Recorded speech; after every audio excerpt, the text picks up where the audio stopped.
এইভাবে যদি মহিষের মাংস রান্না করেন কোনো বাজে দুর্গন্ধ আসবে না, আর খেতেও অনেক বেশি টেস্টি হবে। অনেকেই মহিষের মাংস খেতে পারে না বা তাদের কাছে দুর্গন্ধ লাগে, তারা এই রেসিপিটি ফলো করতে পারেন। প্রথমেই আমি মাংসটাকে খুব ভালোভাবে কেটে ধুয়ে পরিষ্কার করে নিয়েছি। এরপর আমি সমস্ত মশলা দিয়ে মাংসটাকে ম্যারিনেট করে রেখে দিয়েছি আধা ঘন্টা। আমি এখানে ম্যারিনেট করার জন্য ব্যবহার করেছি আদা বাটা, রসুন বাটা, জিরা বাটা, হলুদের গুঁড়া, মরিচের গুঁড়া, ধনিয়ার গুঁড়া, টক দই, টমেটো সস, বাদাম বাটা, সেই সঙ্গে অ্যাড করেছি পেঁয়াজ কুচি।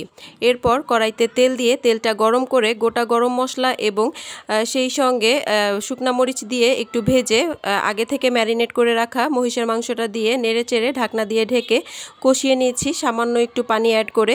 এরপর যখন কষানো হয়ে যাবে এরপর দিতে হবে ঝোলের পানি। ঝোলের পানি দিয়ে রান্না করে নিতে হবে। মাংসটা সিদ্ধ হয়ে আসলে এর মধ্যে অ্যাড করতে হবে আস্ত কাঁচামরিচ আর ভাজা জিরার গুঁড়া। এই তো ব্যাস রেডি হয়ে গেল আমাদের খুবই টেস্টি মহিষের মাংস।